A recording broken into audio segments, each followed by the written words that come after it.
this is Hedda and today I am setting up my bullet journal spreads for March. I actually think that the color combinations and the theme that I chose for this month is one of my favorites yet, so I'm really excited to show you. But before we get into the spreads, I just want to make a quick announcement. I opened a shop. It's called Ikigai Papier, and for the first time ever I actually had stickers and prints manufactured. I also have a bunch of printable journaling kits and printable sticker sheets, so go check that out via the link in my description box or just go to ikigaipapier.com. Alright, let's get into the spreads. As you can see, I kind of cheated a bit and glued in this piece of craft paper ahead of time because I needed to sketch this poem by Emily Dickinson as I was kind of planning out the spreads, and it was really hard to keep it in place while sketching and erasing and stuff, so yeah. The reason why I picked this particular poem is really just because I've been watching Dickinson on Apple TV with Jordan and it's really funny and I've been enjoying it a lot, so I decided that instead of lettering a quote, I'd do a poem. The craft paper is from my Archer & Olive Neapolitan notepad, which I absolutely love. I don't know what I'll do when I run out. I'm already almost halfway through it. I actually have an affiliate code with Archer & Olive, so you can get 10% off your order with my code mochibujo10. They recently introduced subscription boxes, and for those you can't get the discount, but if you still want to support me, you can enter their website through my affiliate link, which will tell Archer & Olive where you came from. My theme this month is inspired by the light academia aesthetic that's been really popular this past year. I think dark academia is probably bigger, but personally I prefer the softer, neutral colors of light academia. So my cover page consists of the poem as well as a little drawing of a woman. I've been drawing a lot of girls this past month because of my shop opening and the products that I've made for it, as well as for my Patreon rewards, so I was kind of just riding that wave into my March spreads. I decided to only do the line art for the girl and then color in the background and the greens because water-based markers get very streaky and it's kind of hard to control the colors and impossible to blend very well, so I thought this drawing would look better with less color. I really prefer drawing with alcohol-based markers above all else, but obviously I'm not going to bring those out to use in my bullet journal. Moving on to my calendar spread for this month, I decided to go for a single page calendar because my calendars for January and February have looked so empty, so I figured I could instead add some more decoration and maybe have more room for tasks and stuff that I need to write down. So for this spread, I'm using some of the pieces from this month's journaling kit on Patreon. If you didn't know, I have a Patreon where I make printable sticker sheets, journaling kits, and such, and I honestly think that this month's kit is my best one yet.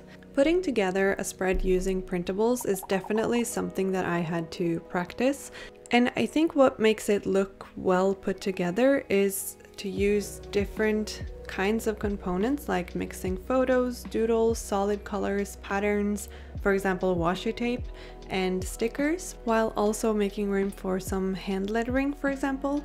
In the end, what really pulls it all together is the final touches, and it can be little blobs or lines or sparkles or little circles.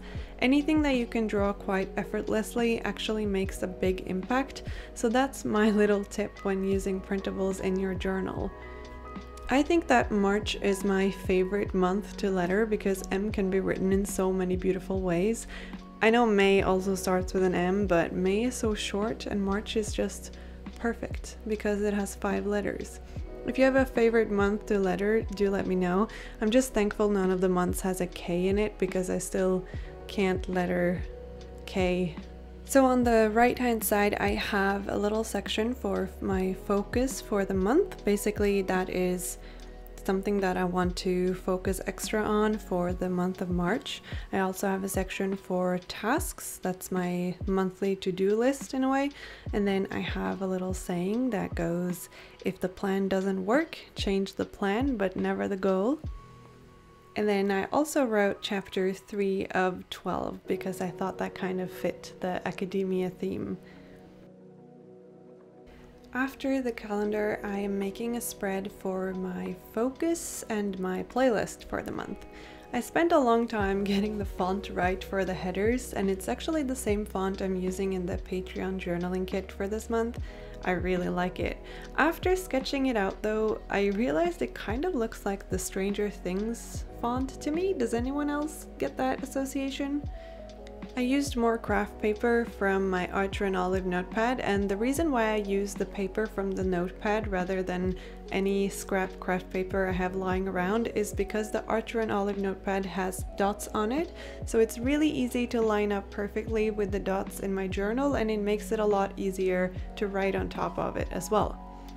So inside of this rectangle, I glued in 6 little calendars, and then I'll be writing down the action that I want to track above the calendars. For March, I decided to focus on how I spend my time every day. So instead of tracking certain habits, I want to track how many days out of the month I spend working on, for example, YouTube videos, Instagram content. For the playlist, I cut out 4 identical rectangles out of the craft paper again, and then I cut 4 squares out of a couple of the photos from Unsplash that I curated for the Patreon rewards so that they could kind of act as an album cover. I also drew these little play buttons to kind of make it more playlist-like, and that's it for the spread. So in this video, I'm actually going to set up my weekly spread for the first week in March, which is very unusual. I normally do my weekly spreads off camera, but this time I thought I'd do it and kind of show you how I'm planning my weeks for the month of March. But before I do that, I'm making one more spread. This one is dedicated to my newborn shop.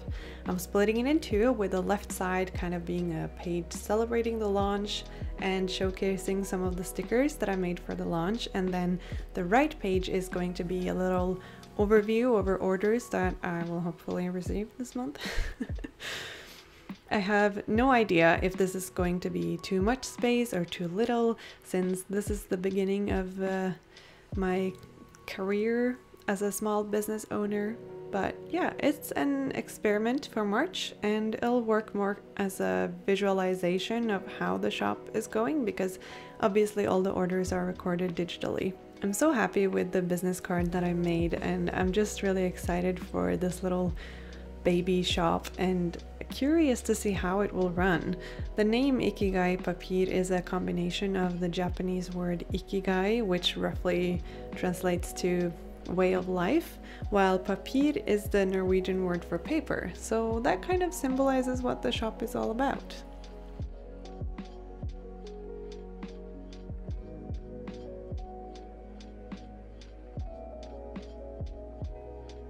Okay, so now we get to the final 2 spreads of this video.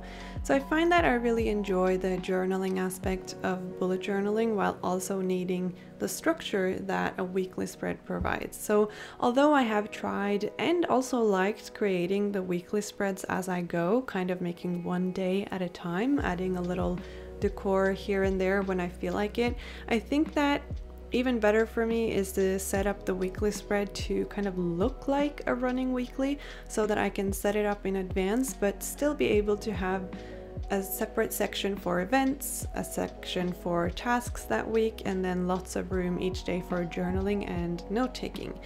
I noticed that in my weeklies in February, my weekly spreads are filled with a lot of notes and ideas and information that I need to remember in the future. So that's why for March, I'm giving myself extra room to write, while also making sure that the weekly spreads give me the structure I need to stay organized. So what I'm doing is I'm splitting the week into 2. The first spread has a weekly overview, which is the craft paper section at the top here.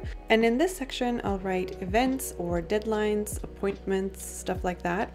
And then I have a separate section for the most important focus for that week to kind of help me be on track so that I don't spend the entire week working on something that maybe isn't as urgent.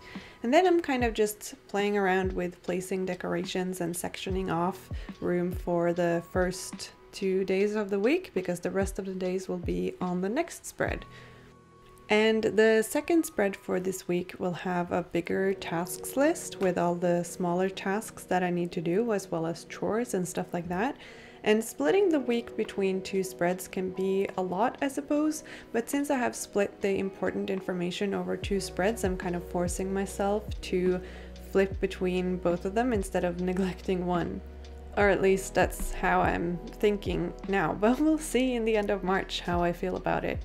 And there you have it. That's all the spreads that I'm setting up ahead of March. Thank you so much for watching the whole video. If you did make it all the way to the end, make sure to add a plant emoji when you write a comment. If you're not following me on Instagram, make sure you do that because that's where I post pictures of my bullet journal spreads filled in. If you want to get your hands on the printable journaling kit and sticker sheet for this month and the 2 previous sets, go to patreon.com/mochibujo and join my Patreon. Lastly, I'd be super grateful if you checked out my brand new online store, ikigaipapir.com. It has an Instagram account as well called ikigaipapir, and I'll be running a giveaway there pretty soon, I think, so that's exciting. So that's all for today. Thank you again so much for watching. It really means a lot to me. I hope that you're all having a lovely day, and I'll see you next week. Bye!